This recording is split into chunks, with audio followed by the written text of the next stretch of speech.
Dramas. Frente al desaparecido, en tanto esté como tal, es una incógnita el desaparecido.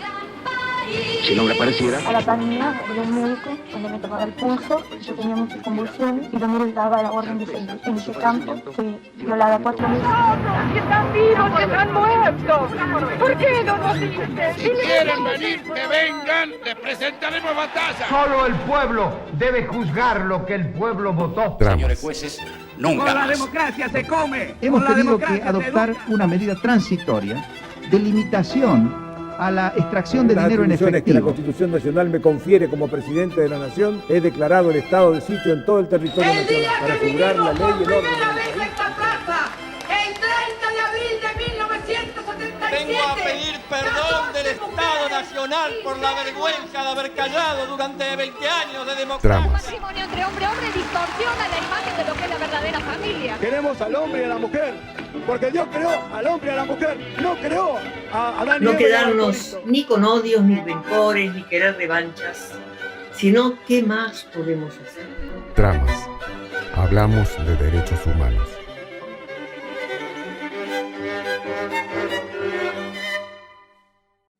Muy buenas tardes, estamos en un nuevo encuentro de tramas aquí en Cacán FM en la 90.3 y también estamos por YouTube y también a través de la página y la aplicación de FM Cacán. También pueden seguir por allí este programa de tramas en el que pretendemos hacer un abordaje de la realidad, de lo que pasa, de lo que nos pasa a través de un corte desde los derechos humanos. Empezamos este programa de este viernes con nuestra sección ¿viste la boludez que dije? O la pelotudez que dije. Y vamos con de una diputada libertaria que hablaba de lo que cuesta la canasta, discutiendo de manera insalvable lo que están cobrando los médicos del Garrahan y los residentes, los que están haciendo la residencia en el Garrahan. Bueno, escuchamos lo que decía esta señora. De una familia de 4 miembros, en el mes de mayo fue de 360.000 pesos. Datos del INDEC, lo tengo acá, se lo pasé a los chicos. Nadie hizo una embocada. 360.000 pesos, la canasta básica total, lo estoy diciendo acá en TN para que no digan operaciones. Canasta básica total de una familia de 4 miembros en el mes de mayo por el INDEC, 360.000 pesos. Creo que la doctora había dicho 800.000 o una cuestión así. Falso. Los datos del INDEC dicen que una familia necesitó 360.000 pesos para lograr la canasta básica. ¿Ustedes se dan cuenta de la pelotudez que estoy diciendo? Bueno, ahí escuchamos a esta diputada que se llama Juliana Santillán diciendo que una familia, según datos del INDEC y que mostraba en el teléfono, igual que Milei le quería mostrar en el teléfono, ¿se acuerdan de Fantino que ya tenía el dinero para que le había prestado no sé quién y que tenía ahí todo el dinero, ya eso en campaña? Bueno, esta diputada decía ahí que la canasta de pobreza que necesitaba una familia son 360.000 pesos. Y más allá del error que tuvo, porque esa es la canasta que supuestamente es para una persona, lo que me parece interesante rescatar es, bueno, por un lado, lo que está argumentando respecto a lo que están cobrando los médicos y los residentes del Garrahan, porque esto se da en un programa de televisión, esta especie de shows que arman donde ponen a discutir de un lado y de otro, porque supuestamente ahí estarían las dos campanas y el derecho a decir y el derecho a defenderse, que termina siendo un show. Buscan esto, que se peleen y que alguno diga alguna estupidez como la que dice Juliana Santillán, para tener más rebotes, para que la gente lo mire y diga, mira lo que dijeron en el programa de fulanito. Pero volviendo a lo que a lo que me parece interesante de rescatar de esto, es la distancia a la que está esta diputada de la realidad. Porque se puede haber equivocado en un dato, pero tendría que haberse dado cuenta que una familia es imposible que pueda sobrevivir con 360.000 pesos al mes. Ni aún con el disfraz que hace el INDEC de los datos y de los números, que están disfrazados y están acomodados de manera que parezca que está todo bien, bueno, porque eso es lo que está haciendo Milei, igual que disfraza la inflación, igual que disfraza que no pidió deuda al FMI, aunque lo pidió. Me parece esto, ¿no? La distancia o en el mundo donde está esta señorita, no sé qué es, de la realidad, de no saber cuánto es lo que cuestan las cosas para la alimentación, seguramente no sabe cuánto cuesta el transporte, cuánto cuesta un kilo de carne, cuánto cuesta un litro de leche, porque si tuviera dos dedos de frente o pudiera razonar, se debería haber dado cuenta que lo que estaba diciendo o lo que se había fijado estaba mal, porque nadie, en una familia que se cuenta generalmente de 4 personas, ninguna familia podría sobrevivir con 360.000 pesos al mes.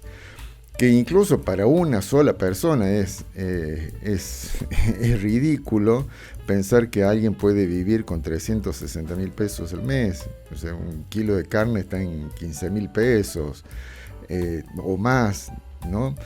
Me parece esto que es lo que sería destacable de esto, más allá de la burrada que dice y en el contexto que lo dice, porque lo que está queriendo decir con eso es que los médicos están ganando mucho, porque lo que estaba discutiendo o debatiendo es con una residente que le dice, mirá, yo cobro 780.000 pesos, 790.000 pesos, y entonces lo que termina diciendo esta diputada es que cobra el doble de lo que es la canasta mínima. Es irrefutable lo que dice esta mujer respecto a los estudios, que significa, tener estudios médicos, recibirse. Son realmente muchos años de estudio, muchos años de dejar cosas, de esfuerzo, también, que son, supongo que se hace con gusto, se hace desde el deseo, desde lo que se quiere ser en la vida, desde el proyecto de vida, que habla Milei, que esa es la parte de la libertad. Y esta mujer, le dice, bueno, esto, ¿no? Con eso, con lo que estás ganando, tenés el doble de lo que mínimo de lo que necesitas. Una bestia. También apareció doña Lemoine, otra diputada libertaria, que hacía lo suyo.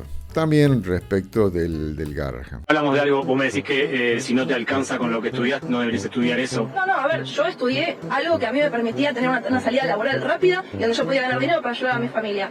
Yo entiendo que vos tengas sueños y que vos quieras estudiar lo que a vos te gusta. Yo estudié efectos especiales recién a los 28 años, no a los 18. A los 18 tenía que ayudar a mi familia. Y si vos podés no trabajar y estudiar medicina, me parece fantástico, pero si vos, mientras estás estudiando, no te das cuenta que los médicos están mal desde antes, porque esto no es nuevo, digamos, ¿no? Entonces, no es un problema que causó este gobierno y la salud pública necesita mejorar ¿de cuánto tiempo? Es decir, es público, mientras seas estatal no va a estar muy bien, que digamos. ¿Ustedes se dan cuenta de la pelotudez que estoy diciendo? Bien, ahí pasaba doña Lemoine y, me gustaría, algunos comentarios, ¿no? Pone en el mismo plano o incluso, en planos distintos, lo que significa ser, maquillador o cosplayer o efectos especiales, que es eso, maquilladora o poder poner una pintura sobre distintas personas para que parezcan otras, como una especie de disfraz. Eso, ponerlo a la misma altura de los 6 años o más, y si están haciendo la residencia son 7 años por lo menos, que se necesita para ser un médico o tener una especialidad médica, ¿no? Más allá del título de grado elemental.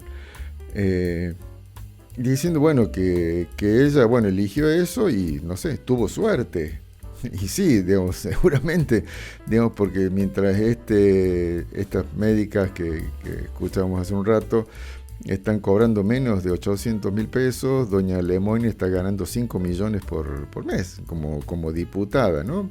Y nada más que con haber hecho un curso, capaz que, no sé cuántos meses lleva a aprender a maquillar. O efectos especiales, no sé dónde lo habrá estudiado ni cuánto tiempo, pero no son 5 años o 6 años o 7 años u 8 años, digamos, contando la residencia y etcétera. Parece ahí hay una... Bueno, los libertarios así, y entiendo, digamos, que buscan decir, bueno, acá son todos iguales, que efectivamente, digamos, somos todos iguales en derechos, todos deberíamos tener los mismos derechos, pero no podemos comparar el conocimiento o el esfuerzo o todos los libros que se han tenido que tragar los médicos para poder recibirse con ser un maquillador o una maquilladora. No significa que sea mejor persona uno que otro, no va por ahí, pero son dos esfuerzos y esfuerzos totalmente distintos, ¿no? Otra cosa que decía, bueno, que esto no es nuevo, que esto, bueno, ya está, que venía de antes, porque, bueno, esto también es parte del discurso libertario, ¿no? O sea, ellos no están haciendo nada, sino que todo lo que tienen es del gobierno anterior, bueno, de Cristina, etcétera, ¿no? Como si no tuviera nada que ver, o como si no dependiera del político Milei y de la política Lemoyne y de todo lo que es el Partido Libertario y la ideología libertaria, dónde pone el dinero, a dónde lo destina, ¿no? Lo destina a sostener el valor del dólar para que el dólar no se dispara, o le paga a los médicos del Garrahan. Lo destina a sostener, a darle, digamos, algún subsidio a Galperín con Mercado Libre, o le paga a los médicos del Garrahan. Le saca el impuesto a los bienes personales a los que tienen muchísimo dinero, y dinero así como para tirar para arriba, porque se pueden morir varias generaciones sin trabajar y no se van a gastar todo lo que tienen. A eso le saca el impuesto a los bienes personales, o ese dinero lo destina a los médicos del Garrahan. Esa es una decisión, y es una decisión que está tomando este gobierno, el gobierno de Milei, el gobierno donde está también Lemoyne. Así que esto no es que puede decir tranquilamente que no tiene nada que ver y que todo esto es consecuencia de lo anterior. Esto es consecuencia de las decisiones que están tomando este gobierno libertario, Milei, etc. Y lo otro que lo dice ahí al final tiene que ver con lo que es la salud pública, ¿no? Porque al final dice, bueno, si son empleados públicos van a tener estos sueldos y van a tener cada vez menos ingresos, porque no están trabajando en el sector privado.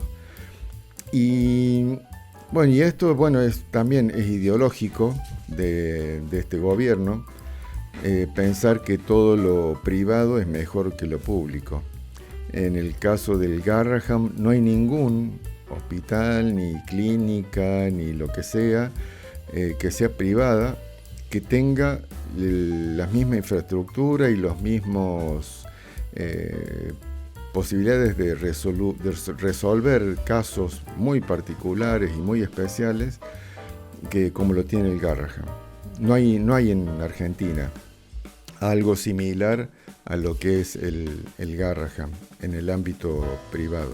Tanto es así que aunque tengas mucho dinero, si tenés un hijo o hija que tiene una patología muy grave o muy especial, probablemente o seguramente vas a ir a la clínica privada que estés pagando, y de ahí te van a derivar al Garrahan y ahí van a atender a ese hijo o hija, aunque tengas, no sé, un helicóptero para ir a tu casa en la Patagonia. No hay algo que lo reemplace al Garrahan hoy.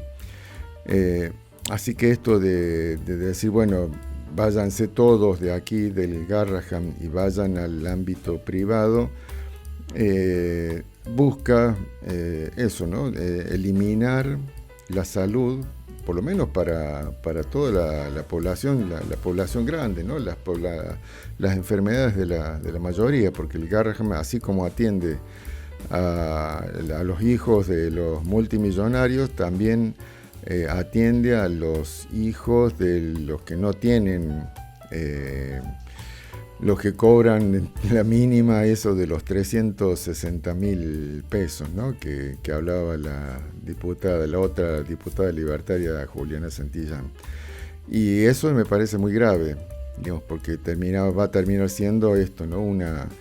Una cuestión sectaria, y va a ser la salud nada más que para algunos, porque efectivamente si le siguen bajando los sueldos o no les aumentan, no es que no hay inflación, hay un 3% mensual, o sea, se va acumulando, y si no aumentas los sueldos con respecto a los consumos, ¿no? Al precio de los alimentos, que eso sigue subiendo, los precios de los alquileres también sigue subiendo, todo el resto no está pisado como los sueldos. O sea, el Milei le puso efectivamente un cepo a los sueldos de las y los trabajadores, que es lo único que tiene pisado, y únicamente viene permitiendo aumentos del 1%, y no respetando ni siquiera la inflación, que es la que incluso que está recontradibujada, pero igual ni siquiera eso respeta el gobierno de Milei, ¿no? Está robando a los trabajadores y las trabajadoras. El último destacado de esta sección lo escuchamos ahora. Escucho hablar del empleador que evadió los impuestos, que evadió los aportes, que no hizo las contribuciones, etcétera, etcétera, etcétera. En España esto también ocurre, pero el trabajador y el empleador son solidariamente responsables ante la seguridad social. Es decir, si hay evasión, la evasión es de las dos, se necesitan dos partes. Y no tratemos más al trabajador como alguien que no tiene capacidad para discernir o comprender la criminalidad de sus actos. Tiene tanta responsabilidad aquel como el que negoció con el empleador, déjame en negro, así tengo muchos años por delante, y que después sabe que el Estado le va a hacer un beneficio que no le corresponde con estas benditas moratorias. ¿Ustedes se dan cuenta de la pelotudez que estoy diciendo?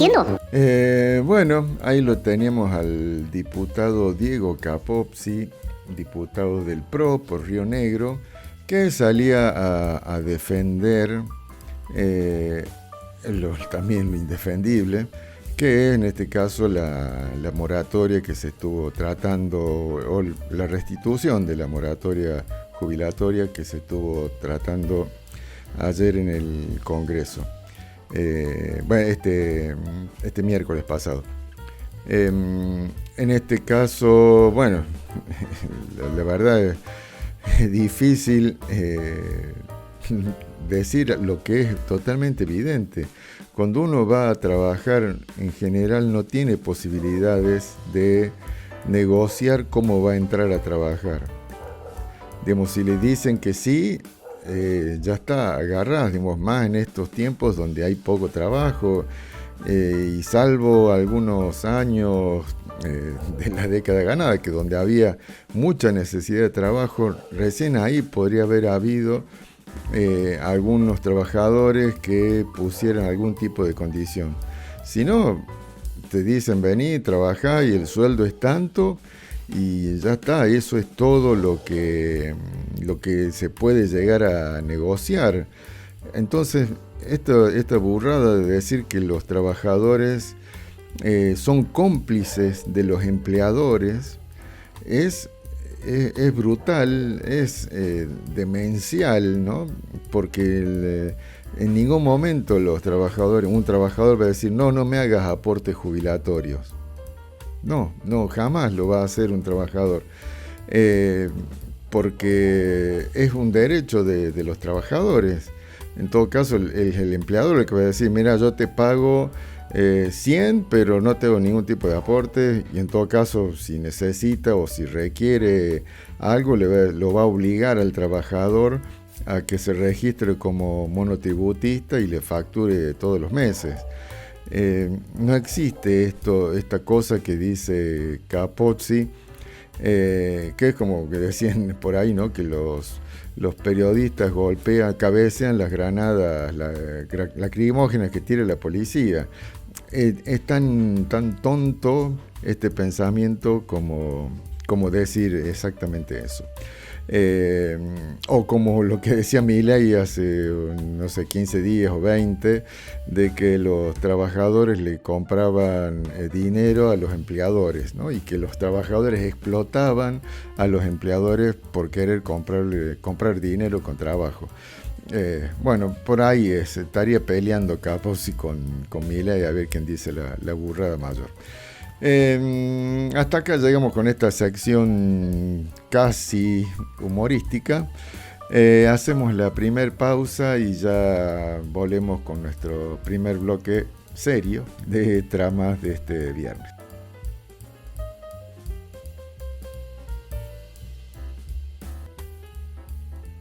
Estamos de regreso en Tramas, ya en este primer bloque serio de tramas. Y vamos a escuchar lo que decía un joven, un niño de 12 años, con quien Milei se estuvo peleando, porque bueno, su capacidad le da como para eso, para pelearse con chicas y chicos discapacitados de 12 años.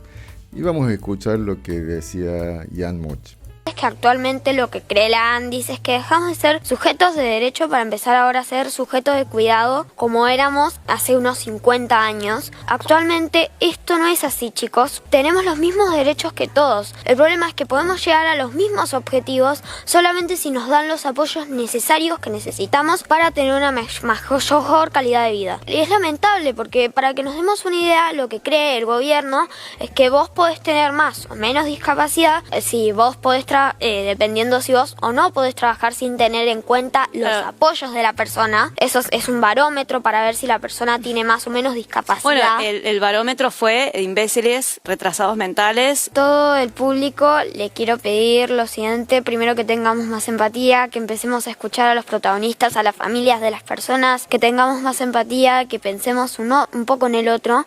Y esto se lo quiero dedicar a las familias, y es que cada vez que tengan un desafío, imagínense una puerta y crúcenla sin importar nada, porque así es la vida y siempre van a tener que seguir cruzando las puertas. Hoy le dije a mi mamá que yo sentía que no podía más, pero cuando me acordé de que yo mismo predico la frase de las puertas, dije no, este es un activismo que tenemos que seguir para ayudar a otras familias. Sigan adelante y nunca se rindan, porque después va a llegar una puerta que espero que crucemos todos juntos, que es hacer una sociedad más amigable. Bien, ahí escuchábamos a Jan Moche, que tiene infinitamente mucha más altura para hablar que el troglodita de Milei, explicando un poco lo que significa la discapacidad o las discapacidades. Bueno, todo esto viene por la decisión de Milei de, con un decreto, eliminar, digamos, todos los subsidios o reducirlos o sacar, digamos, porque está, digamos, en ese plan de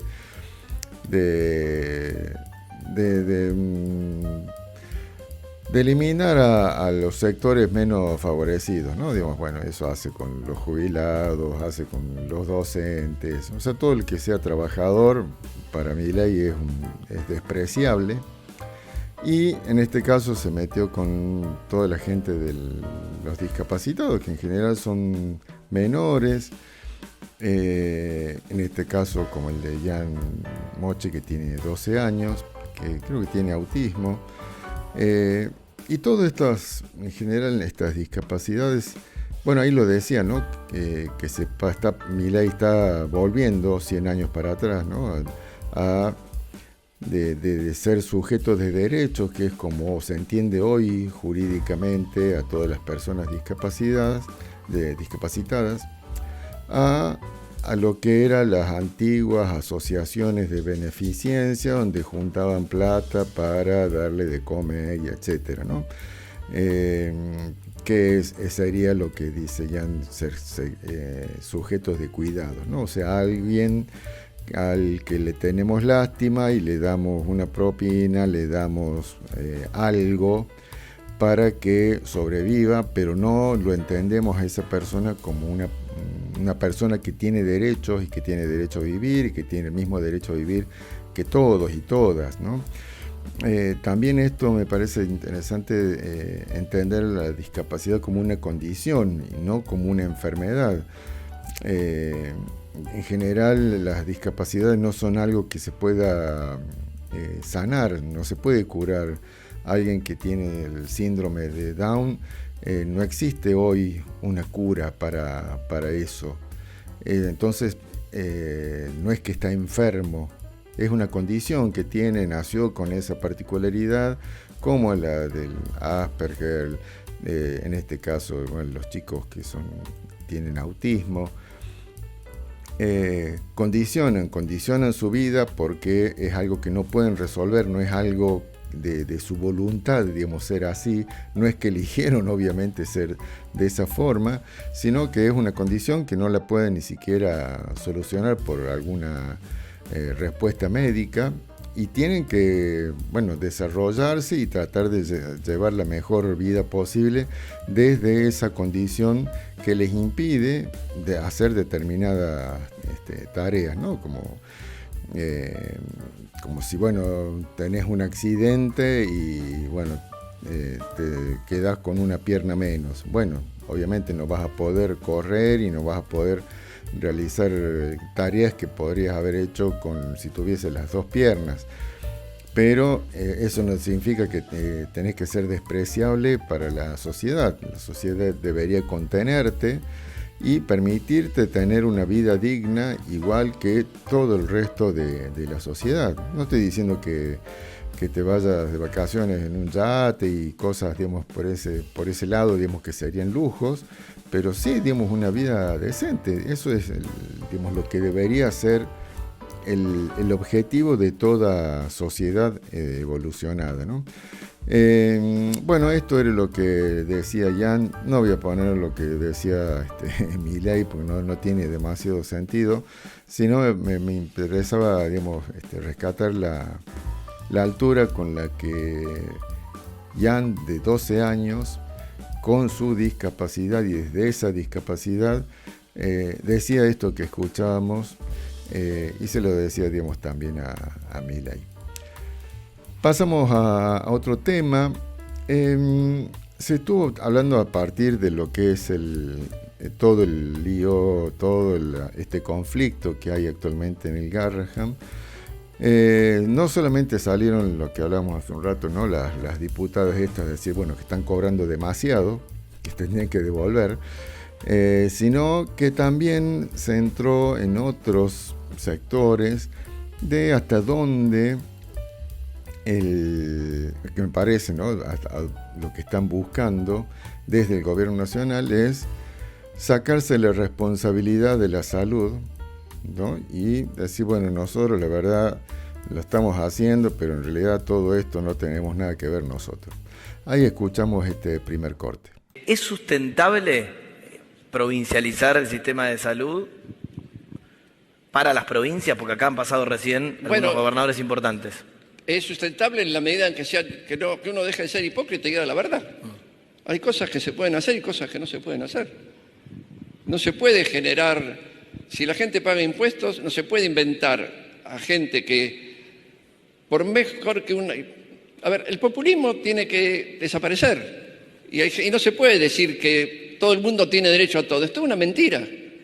Esa mentira hay que dejarla de lado, hay que tener el coraje de decir que nos estamos mintiendo y que eso no es así. Cuando empecemos a depurar el sistema, las cosas van a ir cambiando y va a ser mejor.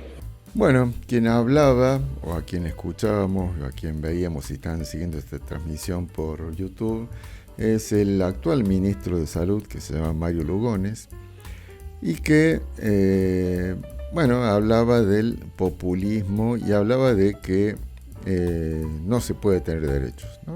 Esto de que me parece que es ideológico y que es la batalla cultural a la que no habría que renunciar, ¿no? Digamos, la torta es una, evidentemente, y la torta no es infinita, pero digamos, quien parte y reparte la torta hoy son los libertarios y se le están dando a los que más tienen, ¿no? Es el Robin Hood al revés, roba a los pobres para darle a los ricos, ¿no? Le roba a los jubilados, le roba a los discapacitados, le roba a los docentes, le roba a los trabajadores. ¿Y a quién se los da? Bueno, a los ricos, a los que más tienen, se los da al FMI, se los da a los que pueden traer dólares y comprar bonos argentinos, donde les da el ministro Caputo y Milei, porque suponemos que Caputo no hace nada que no esté autorizado por Milei, hace que Milei es el que decide eso, le da intereses que no se consiguen en ninguna parte del mundo y que solamente se consiguen con actividades ilegales. Ahí van todo lo que le roba Milei a los jubilados, a los trabajadores, a los discapacitados, a los médicos del Garrahan. Todo va a esos que son los que tienen más dinero. Ahí no hay ninguno pobre, ahí están todos los fondos buitre, ahí están los grandes inversores que tienen dinero para ver dónde ponen para especular y tener grandes ganancias, ¿no? Ahí está yendo todo el dinero que Milei les está robando, que es un populismo de ricos. Lo podríamos poner en estos términos también. Si hablamos de populismo, se los está dando a este populismo de millonarios, porque ahí está donde está yendo y donde está destinando todo lo que está sacando al pueblo trabajador, a la mayoría de los argentinos, de las argentinas y argentinos, ¿no? Y lo otro que también tiene que ver con lo que vamos a escuchar después de esto, es esto de provincializar la salud, que efectivamente, digamos, está provincializada, pero que hay varios hospitales nacionales que son necesarios, como efectivamente es el Garrahan, donde, bueno, es necesariamente tienen que existir para atender estos casos que no hay la infraestructura o no hay los profesionales que se necesitan para resolver casos muy complejos. Y digamos lo que dice este ministro de Salud, totalmente preocupante que lo diga el ministro de Salud de la Nación, porque eso es lo que es Mario Lugones. Dice, bueno, eso, tienen que hacerse cargo las provincias, y si las provincias no pueden hacerse cargo, bueno, mala suerte, ¿no? Eso es lo que termina resolviendo, que no es resolver nada. Es decir, bueno, esto, ¿no? Como lo que dice Miguel, no hay plata, y ya con eso solucionó todo, y dice como, bueno, cierra puertas, ¿no? Vamos a escuchar otro corte. Entonces preguntémonos acá, los tres, ¿cuáles serían las obras públicas nacionales? ¿Un hospital? No, claramente provincial. No, hay hospitales nacionales. Si la salud es provincial. Hay hospitales nacionales. Hay algunos que han quedado de hecho, el Garrahan, sí, que hoy está en conflicto, es 80% nacional, 20% sí, la ciudad. Salud es provincial. Bien, ahí escuchábamos entonces a Sturzenegger, también de alguna forma coincidiendo con esto que decía Lugones, que me parece que es lo que van a intentar hacer dentro de poco, de sacarse de encima a todos los que son los hospitales nacionales y transferirlos a las provincias. Lo hicieron alguna vez con todas las escuelas, ¿no? En algún momento de nuestra historia, creo que fue en los 90, que hicieron el traspaso de todas las escuelas que eran nacionales, las pasaron a las provincias, pero no les pasaron el presupuesto. O sea, les dijeron, bueno, la educación se tiene que hacer cargo de las provincias y ya está, listo. Arréglense como sea, yo ya no tengo más nada que hacer, no tengo nada que ver, así que cuando los docentes pidan aumento de sueldos o las escuelas se estén cayendo, háganse cargo las provincias, no me miren a mí en la nación, porque las escuelas ya no son mías, ¿no? de la nación. Y me parece que en esto están queriendo hacer lo mismo, por lo menos, digamos, no me parece gratuita la coincidencia entre el ministro de Salud y lo que dice Sturzenegger, y todo dicho dentro de la misma semana.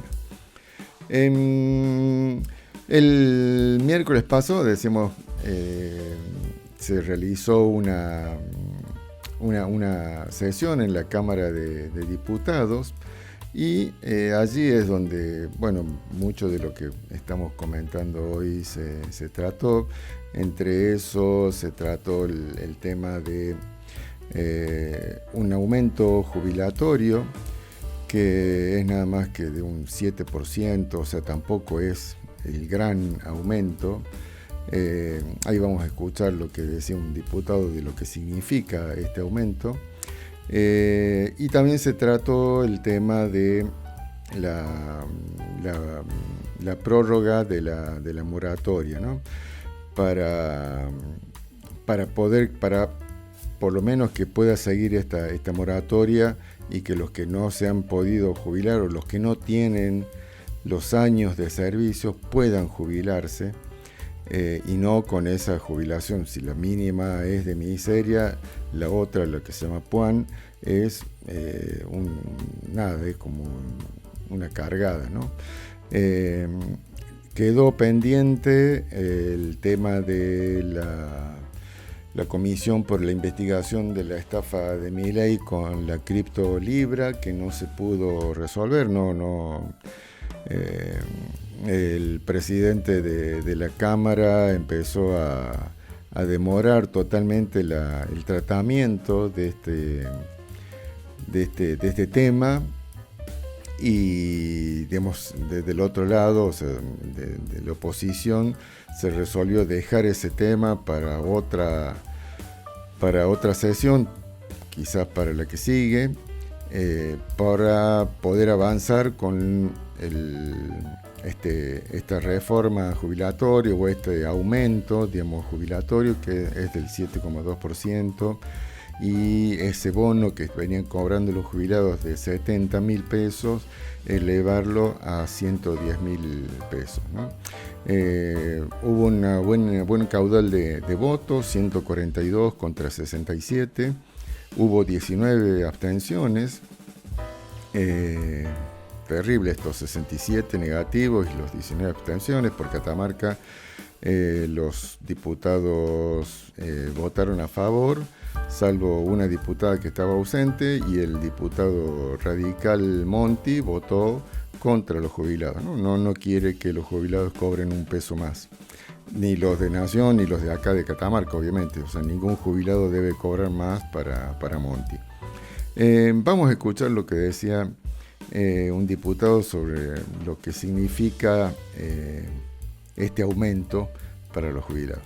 En realidad, cuando hablamos del incremento de un poco más del 7%, sobre la base de un poquito más de 300.000 pesos, que es una jubilación mínima, no estamos hablando de otra cosa que no sea 2,5 kilos de carne, por si no se dieron cuenta. Eso es lo que vamos a votar.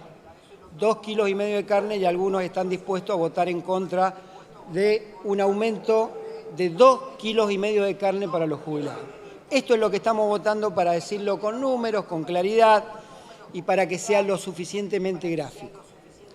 Escuchábamos al diputado de Unión por la Patria por la provincia de Buenos Aires, Sergio Palazzo, diciendo cuánto es lo que significa exactamente este aumento, que Milei dice que si se aprueba en el Senado lo va a vetar, igual que hizo con el anterior aumento o modificación que se hizo el año pasado, ¿no?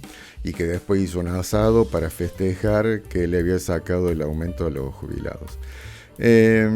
Bueno, Sergio Palazzo dice, este aumento son 2,5 kilos de carne. Eso es todo lo que se estaba discutiendo ayer, y eso es lo que 69 diputados votaron en contra, y otros 19 diputados, diputadas se opusieron, ¿no? Nada más que eso, o sea, para tener en cuenta o para poner en números, que me pareció interesante, cuánto significa el aumento, el mísero aumento que se les está dando a las y los jubilados. Pasaron muchas cosas ayer en la sesión, el miércoles pasado en la sesión, escuchamos a lo que decía la diputada Arrieta, que era la ex diputada libertaria, la que andaba con patitos en la cabeza. Jubilados, como lo dije anteriormente en el discurso del año pasado, no son pasivo fiscal, no son degenerados fiscales por reclamar un derecho que es justo, porque realmente hay plata para la CIDE, pero no hay plata para comprar. Al jubilado no le alcanza para comprar una caja de paracetamol, una Prolia, que es para la osteoporosis y que sale alrededor de 650.000 pesos, dependiendo también la zona. Entonces, hay plata, por ejemplo, para que el director de la CIDE y su familia se vayan de vacaciones a Europa o que paseen por el mundo. Y como liberal libertaria, me tienen podrida de que use los recursos del Estado para poder seguir perpetuándose en el poder. Señores, hace un mes presenté, el día 8 de mayo, el expediente número 2137, en el cual pido que se investigue si los recursos del PAMI van a las sedes partidarias de la Libertad Avanza. Por ejemplo, pedí que se investigue. O sea que yo, por ejemplo, sí me estoy haciendo cargo. Inclusive que se me investigue a mí misma, cuando era parte de la Libertad Avanza. Bien, ahí escuchamos a la diputada Arrieta, que se sigue reconociendo ella misma como liberal libertaria, diciendo que bueno, que los jubilados no son degenerados fiscales. Y lo que me pareció interesante, y por eso iba a este corte, de dos cosas. Uno, que como decimos hace un rato, ¿no? El dinero se va a dónde. Bueno, Milei decide que vaya a dónde, a la CIDE, que es la que maneja Santiago Caputo, que es dinero para investigarnos, que viene duplicando, triplicando, hasta por 10 el presupuesto. Ahí van los decretos de Milei dándole más y más recursos para que maneje incluso recursos que no tienen que demostrar en qué los gastaron, ¿no? Digamos, porque así es como funciona también la CIDE. Y lo otro que decía ahí al final es esto de la denuncia que ha hecho respecto de los recursos que dice Arrieta del PAMI, que van al manejo de Karina, o sea, van al partido libertario, a la Libertad Avanza, que, bueno, como diciendo, yo sé que el dinero del PAMI se desvía al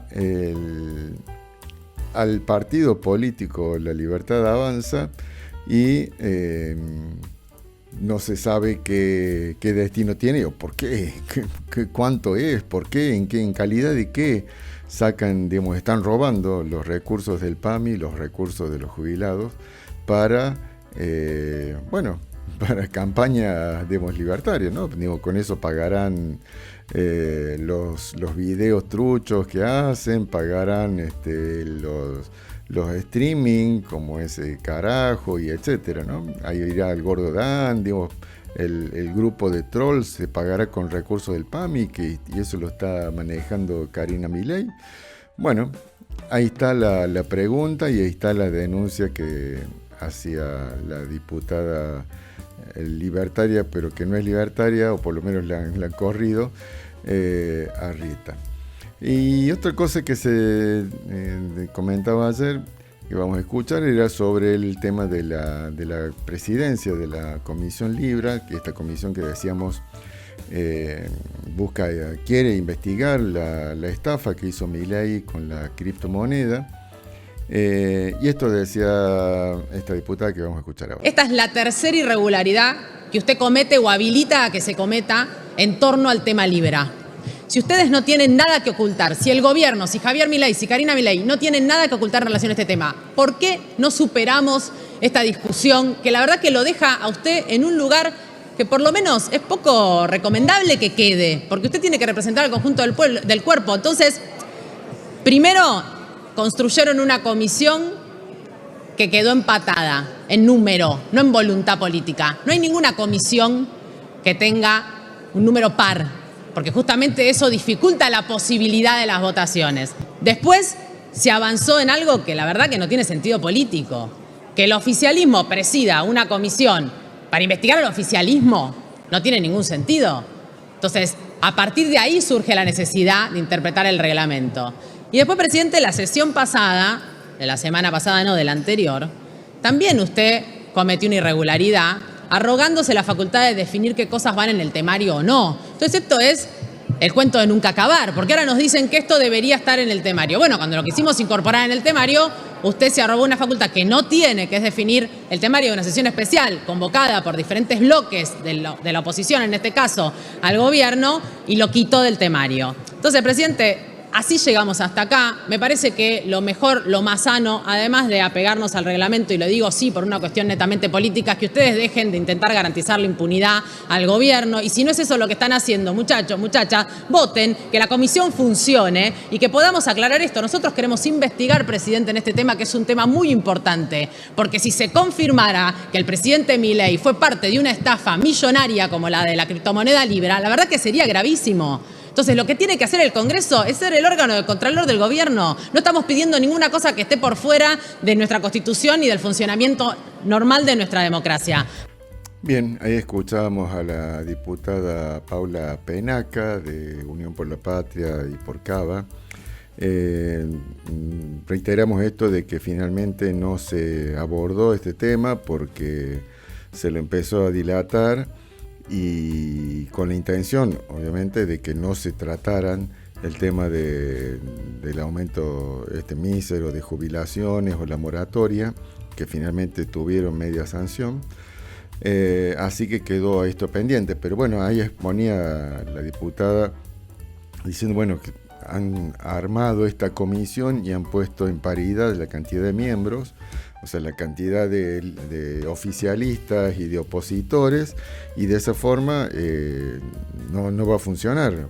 Necesita sí o sí un número impar para que pueda definirse y pueda funcionar, pueden tomar decisiones, si no, no tiene sentido. Y exponía que esto, digamos, se lo hace a propósito, porque la única respuesta a eso es garantizar la impunidad o que no se investigue, ¿no? O sea, si se quisiera investigar, debería permitirse que se agregue un miembro más para poder desempatar esa paridad que hay y poder realmente investigar que funcione la comisión. Si no, no tiene sentido, ¿no? Y ese miembro que falta no debería ser o no podría ser del oficialismo, porque obviamente si es del oficialismo ya vemos que no quiere investigar nada, o lo que va a hacer es tratar de patear todo lo más que pueda para que no se lo investigue al presidente y la estafa que realizó con la criptomoneda. Hasta aquí este bloque, hacemos una pausa y enseguida regresamos.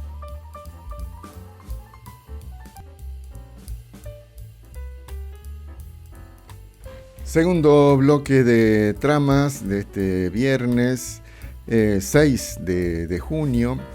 Y vamos a meternos un poquito en todo el tema de el tema del Garrahan. Primero lo vamos a escuchar a Adorni, las mentiras de Adorni, que son permanentes, pero en este caso referidas al tema del Garrahan, porque han tratado de ensuciar, ¿no? Tirar datos falsos, como la que escuchamos al principio, ¿no? Que bueno, el sueldo de pobreza o el ingreso de pobreza es de 360.000 pesos para una familia de 4 personas que no tienen ni pies ni cabeza, pero tiran esos datos y después los republican en las redes sociales, y entonces crean la fantasía de que la gente, los médicos están cobrando mucho, ¿no? Escuchamos lo que decía Adorni, 2 cortes. El Garrahan tiene 953 empleados administrativos y solo 478 médicos de planta, prácticamente 2 empleados administrativos por cada médico. Lo dispar que resulta el Garrahan, que este año tiene un presupuesto de 228 millones de dólares y que en términos reales es un 10% más que el presupuesto que tuvo el año pasado. Bien, ahí escuchamos lo que decía Adorni. Primero, mintiendo sobre la cantidad de empleados que los empleados referidos a la parte médica, ¿no? Miente diciendo que tiene 953 empleados administrativos y solamente 478 médicos. Y los datos reales es que el 68% de los trabajadores del hospital, que son 3.190, forman parte del nivel asistencial, es decir, están en contacto con pacientes, ¿no? El personal administrativo está compuesto por 473 personas y no por 953. O sea, 3 por 4, sí, es casi un 10% de empleados administrativos respecto del personal de salud.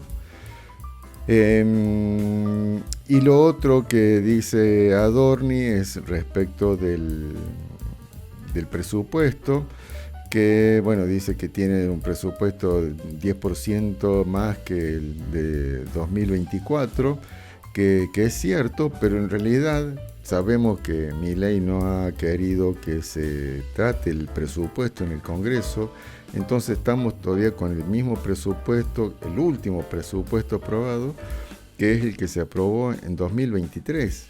Ese es el presupuesto que se está manejando hoy en 2025.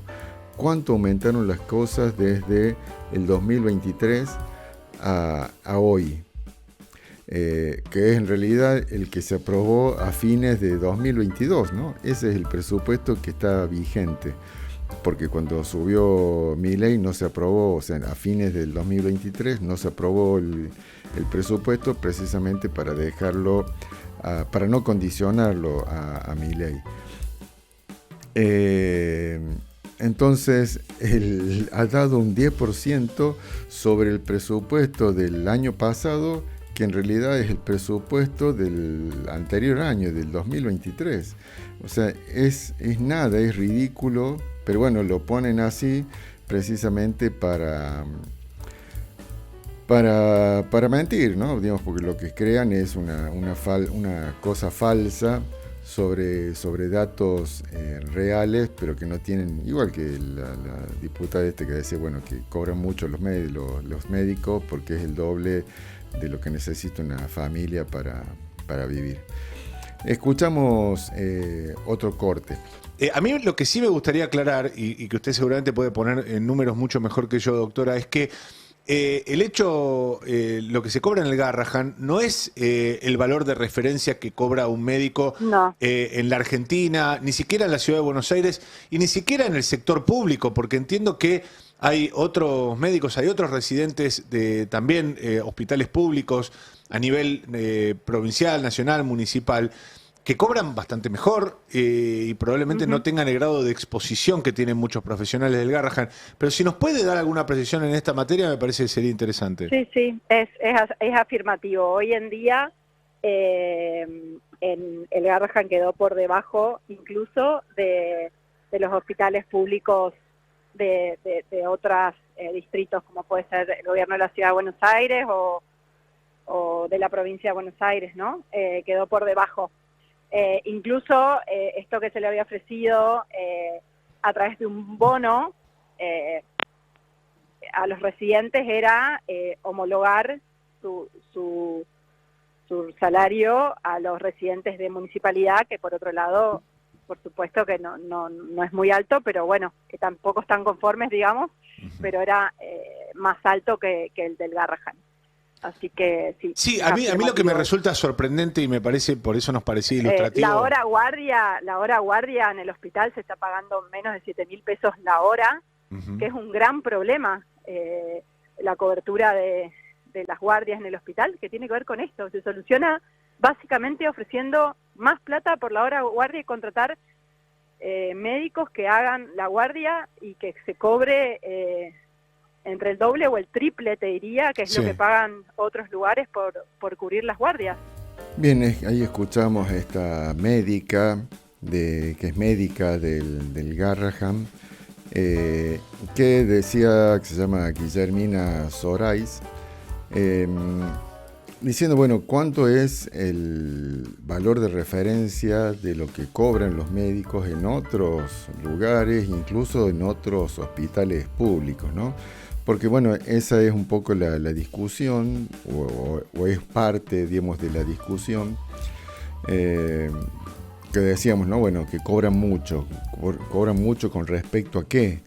Bueno, si vamos al cuánto es lo que cobra un médico o médica en otros sectores públicos, y ni hablar por ahí en el sector privado, bueno, está totalmente lejos de lo que está Milei pagándole a los médicos del Garrahan, que volvemos a decir, no hay otro Garrahan, no existe nada que tenga la infraestructura y los profesionales que tiene el Garrahan hoy.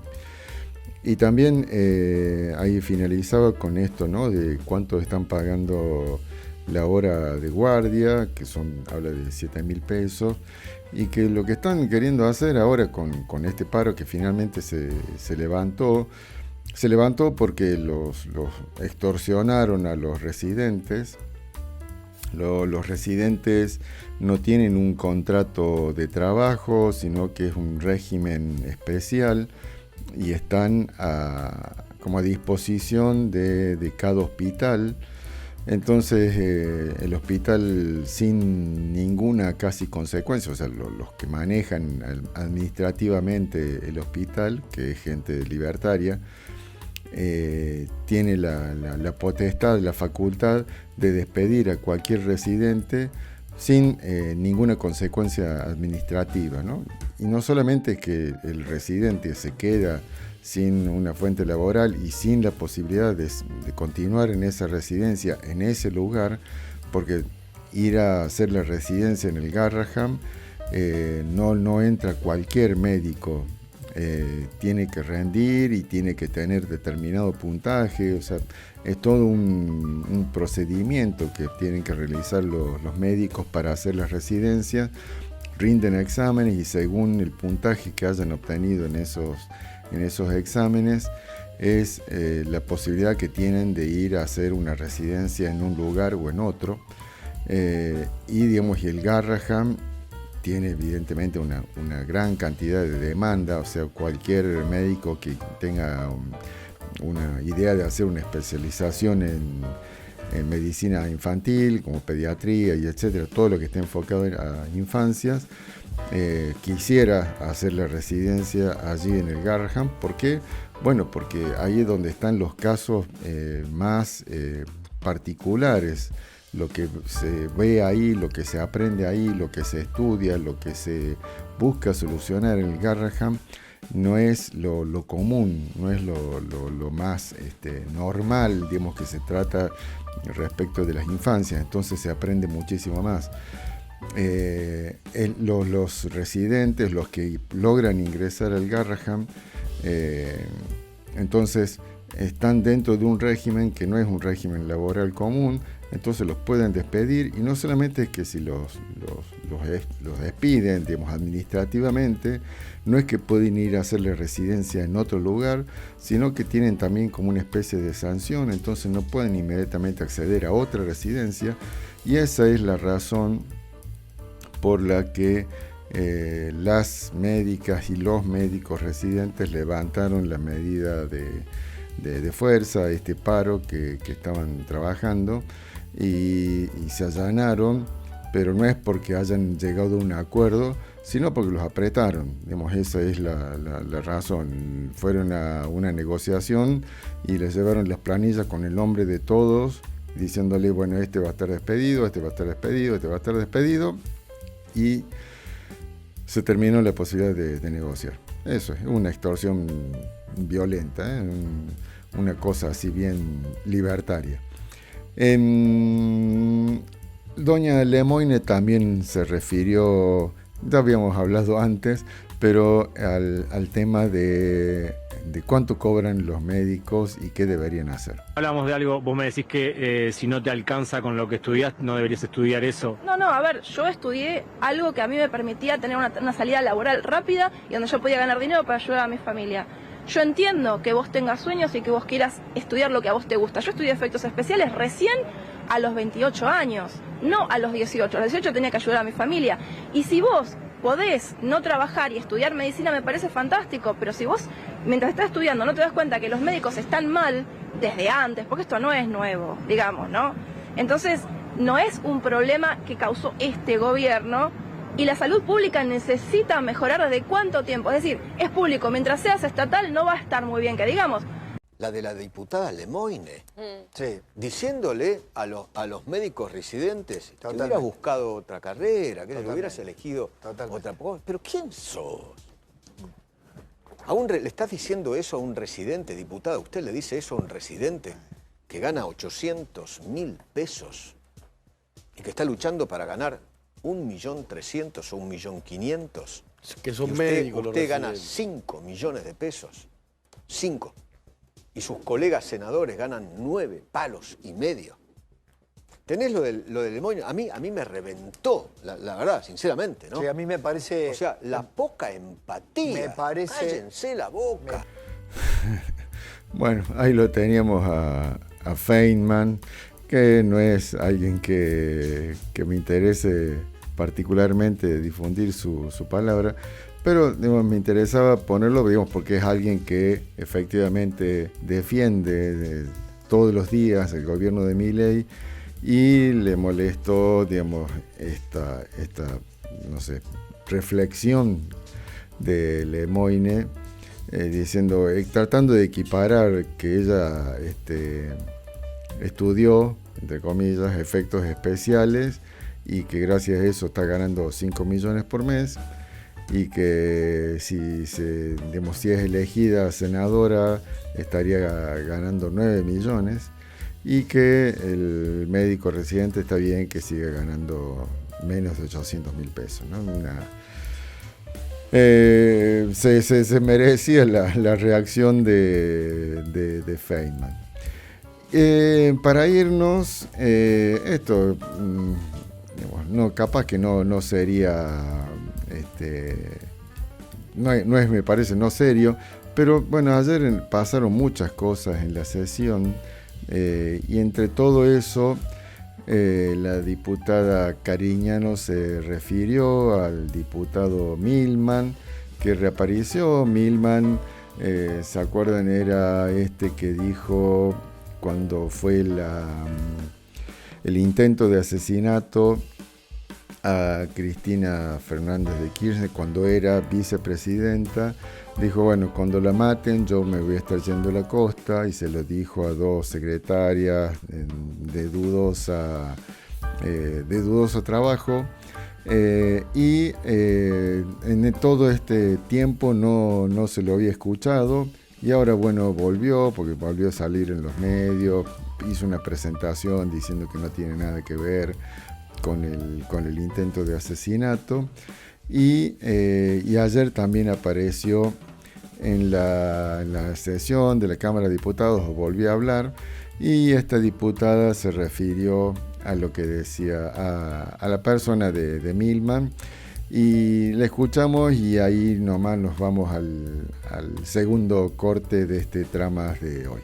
Primero celebro que el diputado Milman haya dejado los fármacos, que lo tenían dopado, hecho una lechuga ahí tirado durante 2 años. Bien, pudiste hablar después de 2 años, decir, leyendo, pero pudiste hablar. La verdad que es un gran avance. Segundo gran avance es que estamos en el marco de la democracia y evidentemente lo estás aceptando, y no nos mandaste a matar a ninguno de nosotros, o sea, no nos mandaste a gatillar. estás haciendo una cuestión de privilegio. Así que yo creo que los fármacos que estabas tomando te están haciendo bien y la verdad que celebro que en el marco de la democracia no nos hayas gatillado como intentaste hacerlo con Cristina Fernández de Kirchner y sí, sigo pensando que la quisiste matar.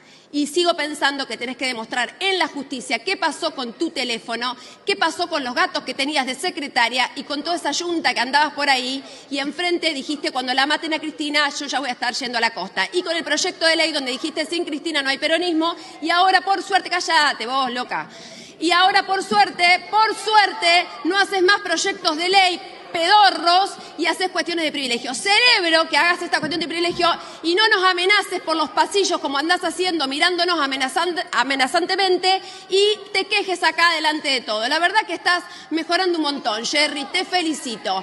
Pero las cuestiones pendientes las tenés que resolver en la justicia, porque tu teléfono no llegó bien a donde tenía que llegar, porque borraste todo y porque vos sabés, callate la boca, vos gato. Entonces, digo, vos sabés muy bien, yo creo que muy bien, a ver, muy bien, diputada, que tenés que demostrar todo diputada, en la justicia. estamos... Listo.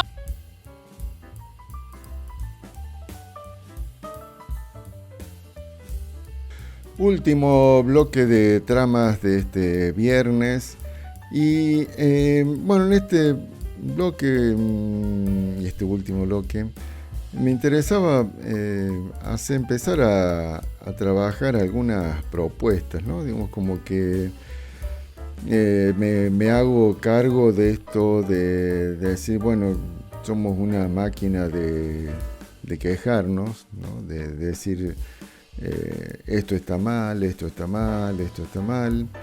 Y parecería que no tenemos ninguna respuesta, ¿no? a lo que nos está ocurriendo, por lo menos desde este punto de vista, ¿no? Desde este lugar donde hablamos y donde abordamos, ¿no?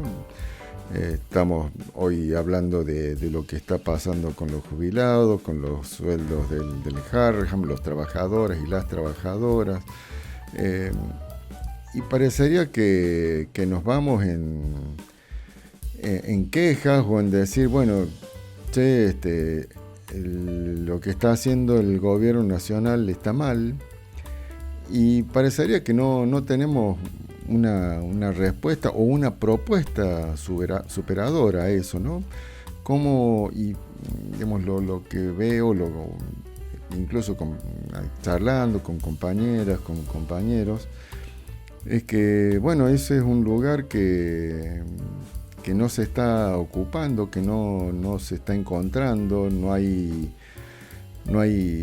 parece, voces que sean con la capacidad, digamos, para generar alguna alternativa. Así que, bueno, en este tercer bloque vamos a ir buscando otras voces. Lo que queríamos era, bueno, hacer una especie de no sé si de autocrítica, pero por lo menos tener una voz alternativa para ver por dónde deberíamos ir o qué es lo que deberíamos estar resolviendo hoy, o por lo menos tener una mirada distinta de otro diagnóstico, ¿no? Como cuando uno está enfermo y le dicen, bueno, lo que tenés es esto, y uno duda, bueno, ir a ver qué otra cosa puede ser y preguntar a otro médico. Vamos a escuchar 3 cortes de García Linera, ex vicepresidente de Bolivia, que viene abordando no solamente lo que ocurre en Bolivia, que está, digamos, que me parece que está también pasando algo similar a lo que está pasando aquí en nuestro país. Él habla de Bolivia, no trata de meterse tanto en la coyuntura argentina, pero es fácil relacionar lo que habla de Bolivia y ponerlo también en términos argentinos. Escuchamos el primer corte de García Linera. La pregunta es, ¿qué está haciendo el progresismo para que cuando la gente vaya encontrando la decepción, no se hunda en una apatía y en un desgarre del tejido social que lo lleve hasta el centro de la tierra? Porque nunca hay un piso mínimo de la miseria. Siempre hay una miseria mayor en la que la gente puede aguantar. Es infinita la capacidad de aguante de las personas. ¿Cuándo la gente se detiene? cuando a tu miseria le incorporas la esperanza. Miseria solo engendra más miseria. Y uno dice, oye, no, pero ahora sí que la gente no le va a aguantar. No, la gente aguanta esto y mucho más. ¿Cuándo no va a aguantar la gente? Cuando le está yendo mal, cuando se siente frustrado y cree que por aquí hay una salida palpable, viable, creíble. Eso hicimos nosotros en el 2000. ¿Cómo nació el progresismo? Si éramos marginales. Porque sobre momentos de desgarramiento social, de colapso cognitivo con las viejas creencias, el progresismo supo crear, oigan, esto tiene una solución. Vayamos por aquí. Es posible, hay una salida, hagamos esto y esto. En el caso de Bolivia, podemos nacionalizar el gas, pero nacionalizar nadie habla, eso es para los bolcheviques. Es posible, mira, lo vamos a hacer de esta manera. Y los indios, considerados como los que tienen que limpiar los baños de las casas de la gente de clase media, van a ser presidentes. ¿Pero cómo van a ser presidentes? Son la mayoría. Nos dan de comer. Y míralo al Evo, cómo le habla al Goni. No se hinca, no baja la cabeza. Ay, verdad, ¿no? Qué atrevido este Evo. Es decir, ha sido construyendo un camino de horizontes posibles y creíbles de reorganizar la vida. Eso es lo que hoy no tenemos. El problema con el progresismo hoy día es que mira la historia con melancolía de los buenos tiempos, o que mira la historia presente sin entenderla, pasmada. Ese progresismo nunca va a vencer.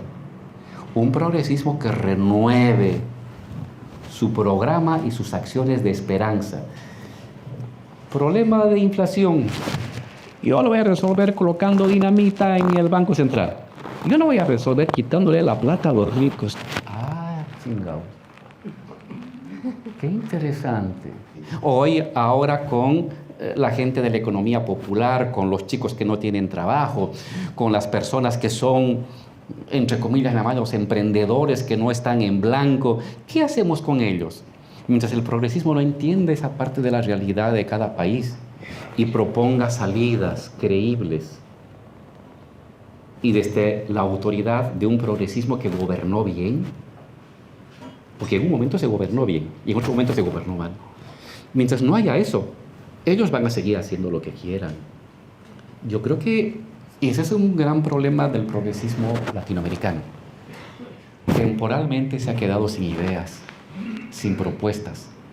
Y cuando no tienes propuestas ni ideas para enfrentar creíblemente el presente de manera distinta a la de tu adversario, estás a la defensiva y en el terreno de él.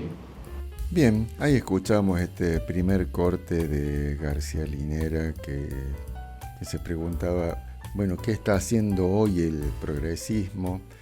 Me interesó mucho esto que hablaba de la miseria, porque eso de manera reiterada, ¿no?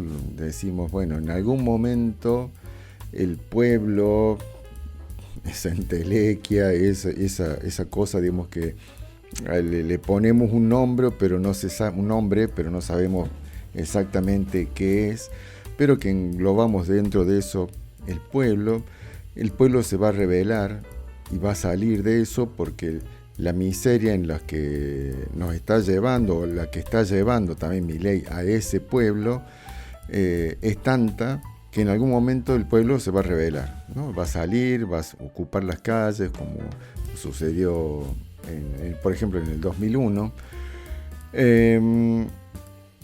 Y lo que dice García Linera es que eso no va a ocurrir, o que él piensa que no va a ocurrir. Dice que esa capacidad, de achicarse, ¿no? de vivir en la miseria y de seguir achicándose, ajustándose, ¿no? Dejamos de comprar esto, dejamos de comprar aquello, comemos de manera menos saludable, comemos menos proteínas, empezamos a comer más hidratos de carbono, no sé, pan y cosas así que no tienen gran poder de alimentarnos, sino solamente nos lleva a un estado de supervivencia, pero no de alguna cosa que nos haga bien al cuerpo y a la mente y a todo, de una verdadera alimentación.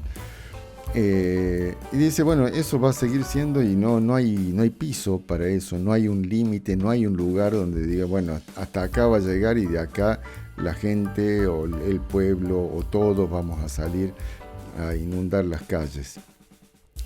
Dice que, o propone, o él piensa que para que eso ocurra, no solo tiene que estar esa cuota de miseria, sino lo que tiene que haber es una salida, tiene que haber una esperanza, tiene que haber algo que le diga a estas personas que puede estar mejor, y no solamente de que mañana va a estar peor, o no necesita alguien que le cuente qué es lo que está ocurriendo o lo mal que está, ¿no? Es como que esa es la capacidad de vivir en cada vez peor, dice García Linera, es infinita. Siempre se puede estar peor y siempre va a haber una forma, digamos, de sobrevivir en esas condiciones. Que para que haya una verdadera rebelarse contra ese estado, tiene que haber algo que le dé esperanza a la gente, tiene que haber algo que la gente, que nosotros, que veamos que es posible salir y que se va a salir, digamos, de determinada forma, ¿no? Pone el ejemplo de Evo Morales, diciendo, bueno, que como propuesta tiró lo de nacionalizar el gas. Y que le decían obviamente que no, que estaba loco, que eso no se podía hacer, y etc. Y bueno, lo hizo. También lo otro, ¿no? Los indios. El indio Evo Morales, presidente. ¿Cómo va a ser un presidente un indio? ¿No? Digamos, porque la cuestión colonial en Bolivia y acá en Argentina también. Digo, falta ver los apellidos de quienes nos han gobernado y nos gobiernan, y vamos a ver que no hay ningún apellido de pueblos originarios. Son todos españoles o son todos europeos, digamos, de otros lados, pero argentinos o de los pueblos originarios no hay ninguno, ¿no? Bueno, y ahí llegó un Evo, un indio, y fue presidente de Bolivia. Contaba ahí también García Linera, ¿no? Que este indio no le baja la cabeza a los millonarios, obviamente los blancos millonarios de Bolivia, que también los hay.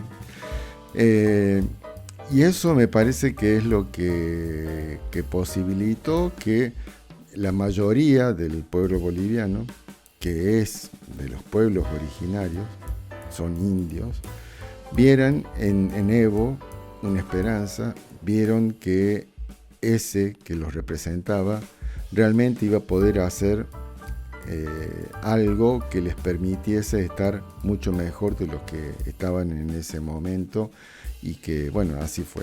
También hoy está todo muy complicado en Bolivia, eso se rompió, pero bueno, es interesante esta mirada o este abordaje que hace García Linera sobre la situación, que también la podemos ver, ¿no? en nuestro país. También habla de esto, de que el progresismo mira la historia con melancolía, digamos que también lo hacemos nosotros en Argentina, ¿no? Decimos, bueno, la década ganada, digamos, hicimos lo del 2010, los que fueron las presidencias de Néstor, las dos presidencias de Cristina, que pudimos efectivamente, o se pudo, digamos, poner a nuestro país en otro lugar, hacer una mejor distribución. Se hicieron muchísimas cosas que fueron buenas para toda la sociedad, pero bueno, ya pasó eso, ya pasó ese mundo, o esa Argentina que de ese mundo de los 2015 ya no está, no existe, digamos, ya cambió. Entonces por ahí tratar de decir que eso lo podemos volver a hacer, bueno, sí, quizás se puede volver a hacer, pero bueno, ¿y cómo se realizaría eso hoy, con la Argentina de hoy y con el mundo de hoy, ¿no? Y lo otro que dice, bueno, es que también se mira sin entender, ¿no? Que también me parece que pasa, porque por ahí no podemos entender cómo Milei y los grupos libertarios están haciendo lo que están haciendo y parecería que no hay ningún límite, ¿no? a lo que hace Milei con la economía, con la sociedad, con los docentes, con los médicos, ¿no? Digamos, todo parece que no hubiera forma de poner algo o presentar, digamos, una propuesta, ¿no? Parecen todos, digamos, parches o cosas que hacemos para contestar a la dirección que tiene puesta, digamos, Milei, que no coincidimos totalmente de ninguna manera, pero bueno, parece que no manejamos ninguna agenda desde este espacio, desde este progresismo, y todo nos reducimos a contestar, ¿no? a lo que hace Milei. Escuchamos otro corte de esta charla de García Linera. Es que no hemos sabido encontrar el algoritmo de la transición del liderazgo carismático al liderazgo rutinario. Esa transición del líder carismático que emergió de un momento de crisis a liderazgo rutinario, no lo estamos sabiendo manejar. Está produciendo cortocircuitos, enfrentamientos. Hoy tú tienes a un presidente del Estado puesto por Evo que lo está persiguiendo y lo quiere meter a la cárcel. Y cuando pueda lo va a meter. Cuando era su pupilo. Y la diferencia entre uno y el otro no es que unos se enfrentan a los empresarios exportadores y los otros se enfrentan a la clase media, no. Hay similitud de políticas y de propuestas. No se supo transitar. ¿Cómo convives con un líder tan potente, pero que ya no tiene poder, pero tiene poder? ¿Cómo convives? Nos hacemos acá. Claro. ¿Cómo encontrar el tránsito? Requiere como mucha lucidez y generosidad tanto del líder o la lideresa carismática como del nuevo liderazgo emergente. Lo cierto es una cosa, y eso lo coloco como una especie de norma de transición. Un líder carismático es insuperable en tanto el tiempo que le dio nacimiento no ha desaparecido. Pasó con Perón, pasó con Víctor Paz Estenssoro en Bolivia, pasó con Cárdenas en México, pasó con Getúlio Vargas en Brasil, en fin. Un líder carismático surge en un momento de crisis cognitiva y es líder hasta que otro momento, en 10, 20, 30 años, igualmente de explosivo y de cataclísmico, haga emergir a otro líder. Y ojo, el carisma no solamente en América Latina, también lo tienes en Europa y en Estados Unidos. O sea, no es un tema de tercermundistas, es un tema general, de tipos de crisis. Es más fácil que surja un nuevo líder, ponele, vamos a decir, de la talla de Cristina o de Evo, que haya una transición pacífica de uno a otro. Es posible, entendiendo esto. No estoy diciendo de que es insustituible, pero la transición en el progresismo o en las derechas hacia un líder que continúe la obra siempre va a requerir la autorización del líder carismático. Aunque el líder carismático ya no pueda ganar las elecciones, el que lo sustituye no va a poder sustituirlo y capaz es mejor, más adecuado al momento. Es necesario incluso, pero no va a poder sustituirlo eficientemente si no encuentra algún tipo de acuerdo y de pacto en la que el líder carismático le diga: toma el bastón, amigo, te toca a ti ahora. En términos sociológicos es una delegación del capital simbólico. Tengo que delegarte el capital simbólico, que es capital en México electoral. pareciera que se intenta, ¿no? Veremos qué pasa estos 6 años. Y yo confío que sí, porque ella Claudia ha estado muy atenta a lo que ha pasado en América Latina. Y lo conversamos, esto hemos conversado. El que le sigue, pero que está dentro del caparazón del tiempo del líder carismático, tiene que tener la suficiente habilidad de tomarte en cuenta, no de dejarte de lado. ¿Cómo tomarlo en cuenta sin aparecer como un títere? Es complicado. Pero si no logra resolver eso, en este caso Luis o Andrónico que venga, o acá en Argentina, o allí en México, lo que vas a tener es la catástrofe boliviana. Uno persiguiéndolo al otro y el otro diciéndole que es un inútil y bloqueándole en el Parlamento sus créditos para hacer obras, que es lo que estamos haciendo nosotros. Le bloqueas tu crédito porque no tiene parlamentarios él y tú lo persigues, lo quieres meter a la cárcel. Nos estamos fagocitando entre hermanos. Esta es una posible salida catastrófica, no es la única. Mi esperanza, teóricamente, es: tú hasta aquí llegaste, soy tu seguidor, yo voy a hacer lo mío, pero necesito que tú me autorices a hacer lo mío, y te voy a tomar en cuenta siempre.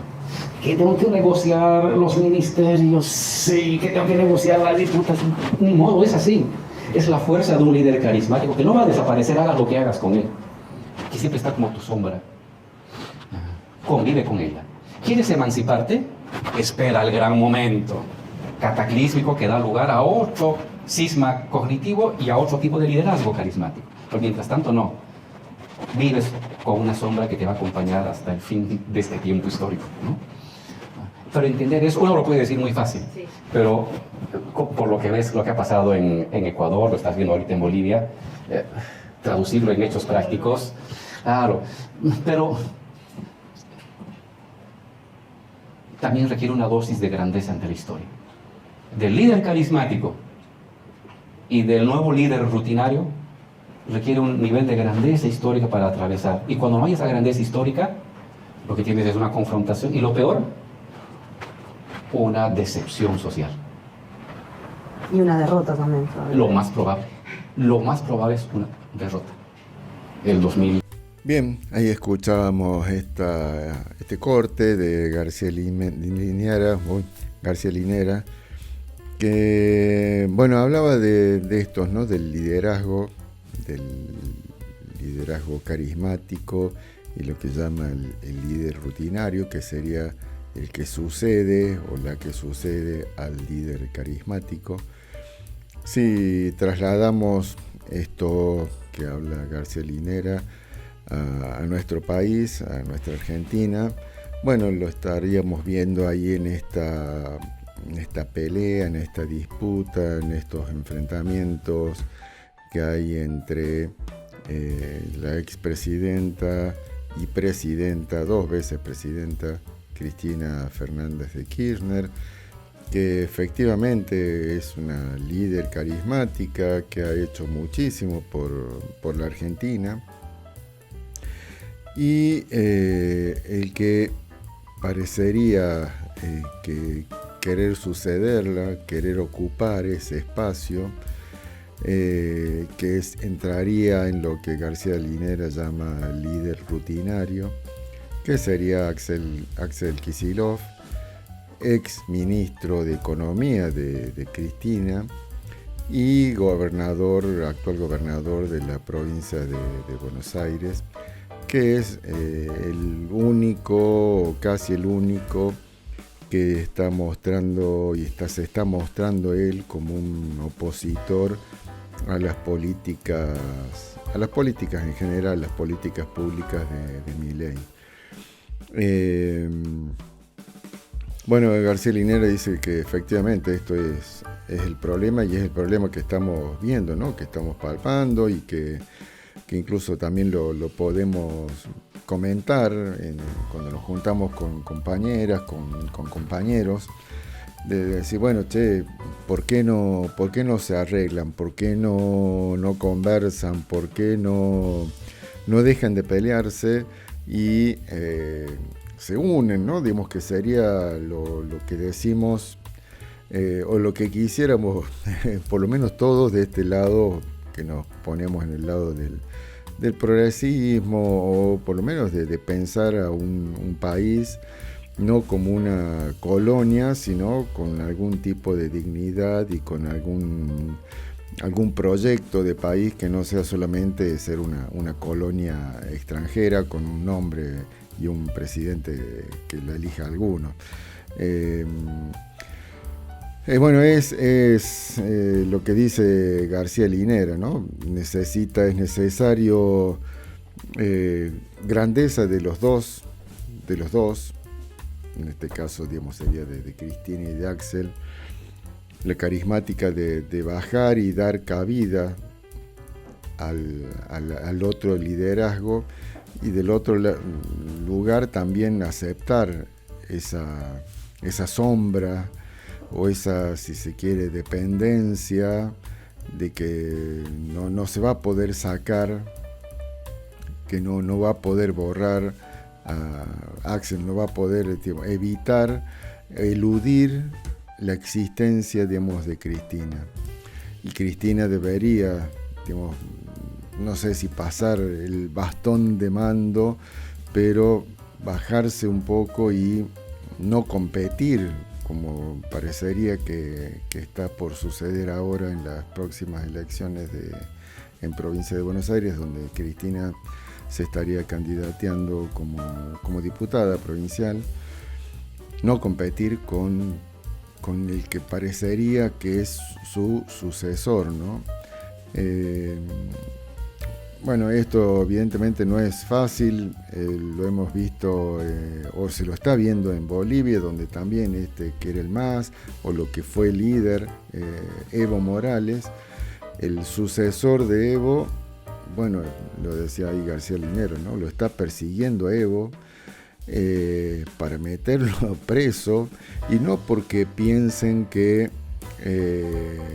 no porque la política que piensen los dos sea distinta o sea tan extremadamente diferente, sino por una cuestión de sucesión de poder.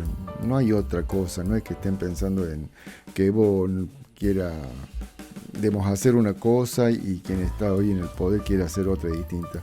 Es muy, muy significativo, y también lo podemos ver en esto, ¿no? En la política, o cómo piensa el país Axel y cómo lo piensa Cristina, que uno podría decir quizás visto un poco así de lejos, que no debería haber tantas diferencias en el país, o cómo lo piensa el país en términos generales Axel y cómo lo piensa el país en términos generales Cristina. Me parece que hay la coincidencia en términos generales, ¿no? Es muy similar, y la confrontación está en otro lugar, pero que evidentemente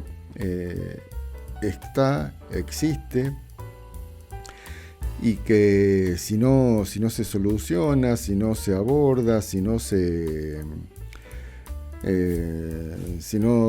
la supera, bueno, ahí decía dos cosas al final Evo, ¿no? Hay una gran decepción en la sociedad, que lo estamos viendo, porque este comentario de por qué no se ponen de acuerdo y se dejan de pelear y hacen algo por todos, digamos, está en la sociedad. Y lo otro que probablemente si no hay un acuerdo, si no hay una unión entre estos dos, entre el carismático, que sería Cristina, y el rutinario, que sería el que va a suceder ese poder, que es Axel, si no hay una unificación o un acuerdo, bueno, eso también probablemente se traduzca en un mal resultado electoral. Escuchamos el último corte que tenemos hoy de García Linera. Siempre hemos ganado culturalmente, antes de haber llegado al gobierno. Siempre hemos ganado. En Bolivia, la idea de nacionalizar los hidrocarburos, cuando hubo una generación entera que se sentía asqueada de la nacionalización. Igual que aquí en los años 90, ¿no? O Asamblea Constituyente, o Gobierno de Indios, después de 400 años donde los indios no eran considerados personas, sino animales, subhumanos.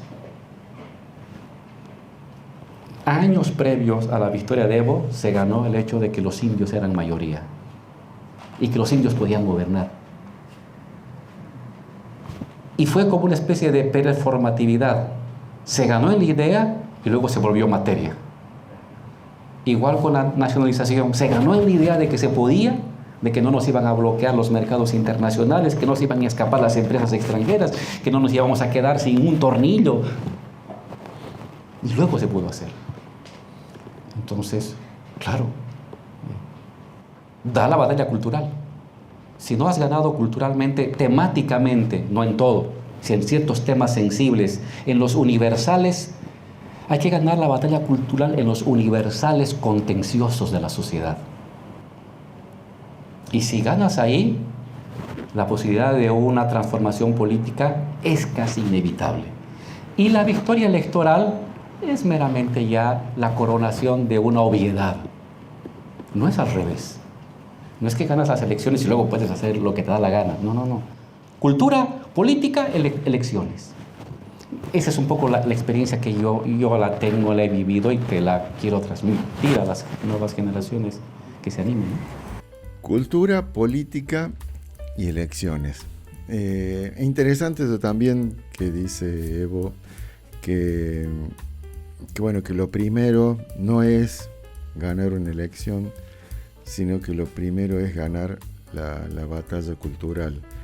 Y digamos, me parece que lo podemos ver en lo que ha ocurrido con Milei, ¿no? Digamos, ha puesto en duda y ha ganado, por lo menos en términos no permanentes, pero en este tiempo, esta idea de que ante cada derecho, ante cada problema tiene que haber un derecho, de que todo, digamos, de cómo tiene que funcionar el Estado, digamos, si el Estado tiene que tener una función real de equilibrio, de buscar la equidad, de solucionar las diferencias entre los distintos grupos sociales, o si tiene que mantenerse a un costado y, digamos, distante, que no le importe la gente, sino que solamente tenga una mirada abstracta, ¿no? de la sociedad, ¿no?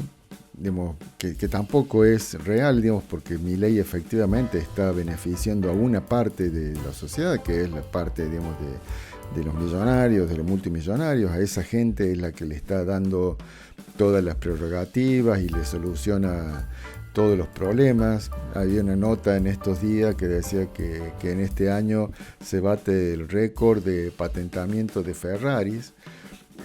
Obviamente, digamos, no es algo que lo vaya a comprar alguien que gana 300.000. Un médico del Garrahan no se compró una Ferrari, pero me parece es una síntesis de para quién está gobernando Milei y para quién está usando el Estado Milei.